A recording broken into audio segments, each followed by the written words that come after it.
Examination special train. NEET परीक्षार्थियों के लिए साहिबगंज से पटना के बीच चलेगी स्पेशल ट्रेन। रेल मंत्री ने ट्वीट कर दी जानकारी। कोरोना काल में लॉकडाउन के बीच देश के मेडिकल कॉलेज में प्रवेश के लिए नीट एग्जाम 2020 का आयोजन 13 सितंबर 2020 को होने जा रहा है। नीट परीक्षार्थियों को परीक्षा केंद्र तक आने जाने में होने वाली समस्याओं को दूर करने के लिए रेलवे की तरफ से परीक्षा स्पेशल ट्रेनों का परिचालन किया जा रहा है। झारखंड के साहिबगंज से बिहार की राजधानी पटना तक भी एक नीट परीक्षा स्पेशल ट्रेन चलाने का निर्णय लिया गया है। इस बात को लेकर रेल मंत्री पीयूष गोयल ने ट्वीट कर जानकारी दी। शनिवार रात 9:45 में साहिबगंज से पटना के लिए खुलेगी परीक्षा स्पेशल ट्रेन। नीट की परीक्षा देने वाले छात्र छात्राओं की सुविधाओं के लिए रेलवे ने साहिबगंज से पटना के बीच स्पेशल ट्रेन चलाने का निर्णय लिया है। साहिबगंज से यह ट्रेन 12 सितंबर को रात 21:45 में खुलेगी और पीरपैंती, कहलगांव, भागलपुर, सुल्तानगंज, जमालपुर, किऊल, बरहिया, मोकामा, बाढ़ होते हुए यह ट्रेन 13 सितंबर को सुबह 4:45 में पटना पहुंचेगी। 13 सितंबर को यह ट्रेन रात 20:55 से पटना में खुलेगी और उन्हें मार्गों से होते हुए 4:05 में साहिबगंज पहुंचेगी।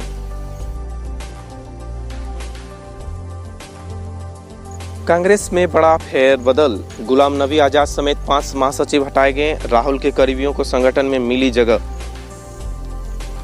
कांग्रेस में चिट्ठी विवाद के बाद हुए पहले बड़े फेरबदल में कांग्रेस अध्यक्ष सोनिया गांधी ने पत्र लिखने वाली पार्टी नेताओं पर सख्ती का डंडा नहीं चलाया है। इसके उल्टे सियासी परिपक्वता दिखाते हुए पार्टी को टूट से बचाने के लिए राहुल गांधी के समर्थक नए नेताओं के साथ पार्टी के वरिष्ठ नेताओं को भी संगठन और कांग्रेस की नीति निर्धारण निकाय में जगह दी है।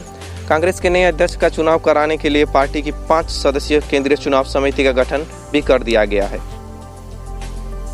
इस बड़े बदलाव में गुलाम नबी आजाद, अंबिका सोनी और मल्लिकार्जुन खड़गे समेत 5 महासचिवों को हटाया गया है। इनकी जगह रणदीप सुरजेवाला, तारिक अनवर और जितेंद्र सिंह महासचिव बनाए गए हैं। विवादित पत्र लिखने वालों में शामिल जितिन प्रसाद और राजीव शुक्ल को भी पहली बार प्रभारी बनाते हुए राज्यों को प्रभार सौंपा गया है। राहुल गांधी के करीब सचिव राव को कार्य समिति में बतौर विशेष आमंत्रित सदस्य शामिल किया गया। गुलाम नबी आजाद और आनंद शर्मा को कांग्रेस की शीर्ष इकाई कार्य समिति में बरकरार रखते हुए जितिन प्रसाद को प्रमोशन देकर हाईकमान ने विवाद के अध्याय को अपनी तरफ से बंद कराने का संदेश देने की कोशिश भी की है।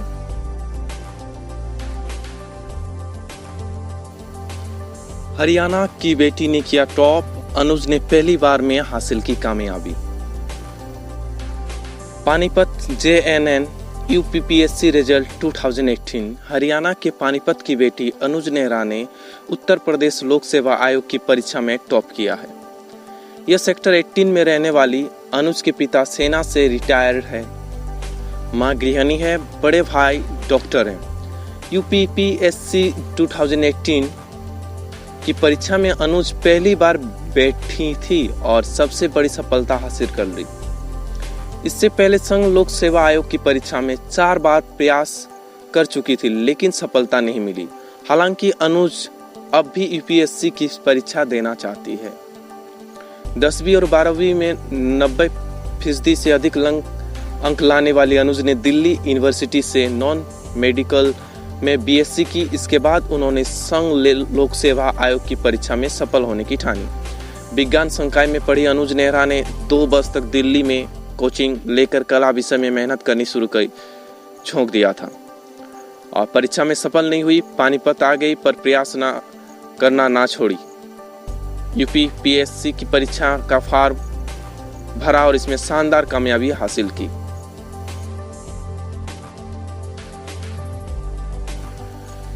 JEE main result 2020। JEE mains में 24 छात्रों को मिले 100%। इंजीनियरिंग पाठ्यक्रमों के लिए आयोजित संयुक्त प्रवेश परीक्षा मुख्य JEE मेंस का संयुक्त परिणाम शुक्रवार को घोषित कर दिया गया है। इसमें 24 छात्रों को 100% मिले हैं। जिन छात्रों को 100% मिले हैं उनमें सबसे अधिक 8 छात्र तेलंगाना के हैं, दिल्ली के 5, राजस्थान के 4, आंध्र प्रदेश के 3, हरियाणा के 2 और गुजरात व महाराष्ट्र के 1-1 छात्र को भी 100% मिले। जेईई मेंस की परीक्षा जनवरी में और सितंबर में 1 से 6 तारीख तक आयोजित की गई थी। शुक्रवार को दोनों परीक्षाओं का परिणाम संयुक्त रूप से घोषित किया गया। कोरोना महामारी के मद्देनजर परीक्षा के दौरान शारीरिक दूरी समेत सभी एहतियाती उपायों का कड़ाई से पालन किया गया।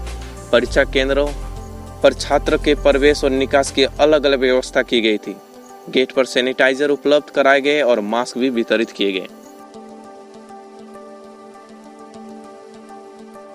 चीन ने पहले भी एलएसी पर शांति को लेकर किए गए समझौते, लेकिन हर बार किया है विश्वासघात।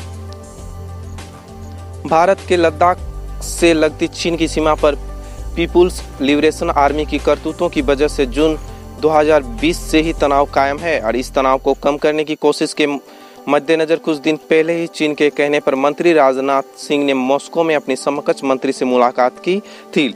इस दौरान राजनाथ ने 2 टूक शब्दों में चीन को न सिर्फ करारा जवाब दिया था, बल्कि ये भी चेता दिया था कि सीमा की रक्षा के लिए भारतीय सेना किसी भी हद तक जा सकती है।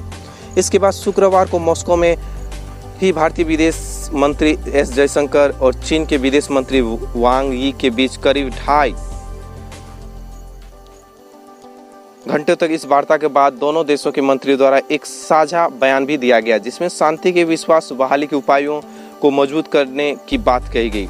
यह बैठक मॉस्को में शंघाई सहयोग संगठन के इतर हुई थी। इस दौरान 5 सूत्रीय समझौतों पर भी दोनों देशों की तरफ से हस्ताक्षर किए गए थे।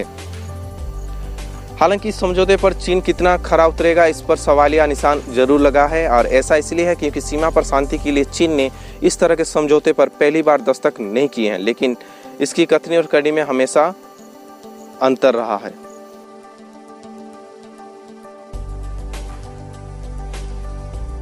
IBPS ने आरआरबी ऑफिस असिस्टेंट प्रीलिम्स परीक्षा के लिए एडमिट कार्ड किया जारी, करें डाउनलोड।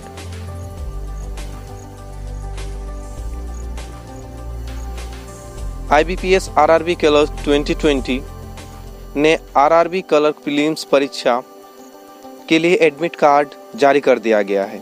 परीक्षा में शामिल होने वाले उम्मीदवार IBPS की आधिकारिक वेबसाइट ibps.in पर जाकर कार्ड डाउनलोड कर सकते हैं।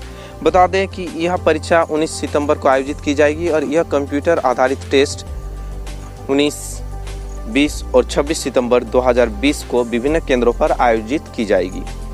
इस परीक्षा में सफल होने के बाद उम्मीदवार को मेंस एग्जाम में शामिल होना होगा। IBPS आरआरबी क्लर्क की परीक्षा मुख्य परीक्षा के लिए 31 अक्टूबर 2020 तारीख निर्धारित की गई है। कश्मीर में आतंकियों के खिलाफ एक्शन। बारामूला जिले में एक आतंकी 2 साथियों के साथ गिरफ्तार, 2 पिस्तौल, एक चाइनीज ग्रेनेड और मैंगनीज बरामद।